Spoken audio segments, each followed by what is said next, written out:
Drama serial जुर्म एक जुर्म नहीं बल्कि एक फ़िल्म थी जिसको एक ड्रामे के साथ में दिखाया गया है, जिसके स्टार्ट में हमें दिखाया जाता है कि आइला, नदीम और दानियल की शादी हो चुकी है। वो बहुत ही अच्छा सा रेडी होती है और रेडी होकर अपने शौहर के साथ डिनर पे जाती है क्योंकि उसका शौहर से सरप्राइज़ प्लान किया होता है।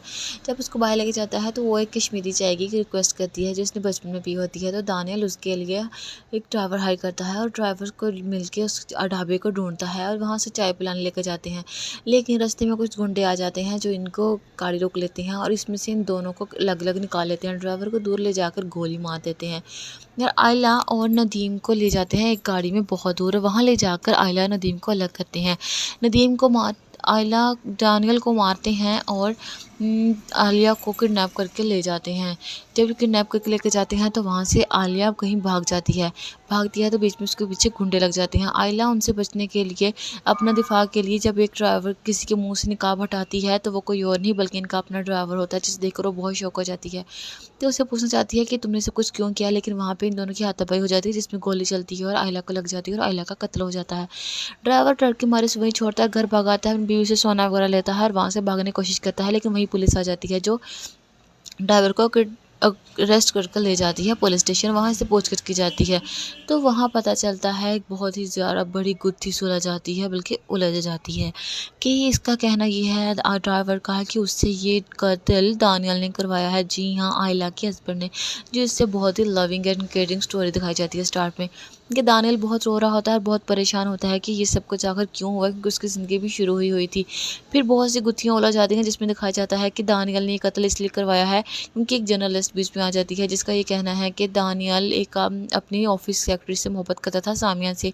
इनकी एज डिफरेंस की वजह से इनकी बहुत ही उम्र का फ़र्क था, 12 साल का, जिसकी वजह से इनकी शादी नहीं हो सकी क्योंकि इनका बाप कभी भी शादी के लिए राज़ी नहीं होता था। इस वजह से इनकी शादी नहीं हो सकी। लेकिन इन दोनों ने मिलकर प्लान किया था कि वो मर जाएगी और ये दोनों शादी कर लेंगी। एक यूट्यूबर ने सब किया था क्योंकि वो जर्नलिस्ट थी। वो इस केस पे सर्च करना चाहती थी और उस पे सर्च करने के लिए वो इस्तीफ़ा भी दे चुकी थी।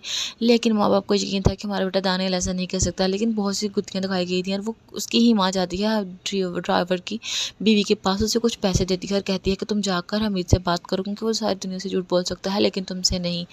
उसे यकीन होता है कि उसका बेटा बेगुनाह है। इधर बहुत से लोग आते हैं और सामिया के घर के बाहर कातिल लेके चले जाते हैं क्योंकि सारे शहर सामिया की तरफ जा रहे होते हैं कि एक औरत ने घर का तबाह कर दिया है। दानियल बहुत ही परेशान होता है, उसे की सज़ा मिल रही होती है जिसने कभी किया ही नहीं था। जर्नलिस्ट यूट्यूब पे वीडियो डाल रही होती है, वो बिना ये सोचे डाल देती है कि कोई बात नहीं, जो होता है होने दो। लेकिन उसे जो न्यूज़ मिल रही थी वो उसे ही आइला की एक फ्रेंड दे रही थी जो इससे बहुत सारी डिटेल शेयर करती है। लेकिन आपको बताते चलें कि दानियल और सामिया ने खुद अपनी खुशी से ब्रेकअप कर लिया था। जी हाँ, क्योंकि दानियल को सामिया समझा चुकी थी कि ये शादी हम दोनों की नहीं हो सकती, हमारा एज डिफरेंस भी है। इसको बात को लेकर दोनों में काफ़ी बहस हुई थी, लेकिन उसके बाद रिश्ता लग कर चुके थे। ड्राइवर की बीबी सामिया के बारे में और आलिया दानियल के बारे में अपने शौहर से पूछने जाती है हमीद से कि उसने बताओ कि तुमने ये कत्ल क्यों किया है। पहले तो वो उसे कोई बात सीरियस नहीं बताता, लेकिन जब बातें उससे पता चलती हैं कि उसके साथ एक झूठ बोला जाता है जो उसने अपनी ही उस औरत के कहने पे बोला था, दानियल की माँ के कहने पे, कि तुम्हारे दोस्त पकड़े गए हैं और उन्होंने सब जुर्म कबूल कर लिया है, तो उसे लगता है कि मैं पकड़ा गया हूँ। तो वो सारी ही उस रात की बात बयान कर देता है कि वो सब उसने दानियल के कहने पे नहीं किया था, बल्कि उसने ये खुद किया था अपनी चोरी की सारी की ज़िंदगी निरोटा ख़त्म करने के लिए। सिर्फ़ और सिर्फ उसने एक अच्छे लाइफ़स्टाइल के लिए सब कुछ किया था।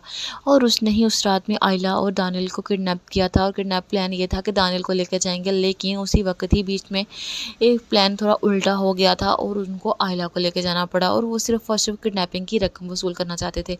जिसके बाद वो उसको छोड़ देते और वो वहाँ से अपनी बीवी बच्चे लेके कहीं दूर चला जाता, लेकिन उसकी बदकिस्मती से ऐसा नहीं हुआ।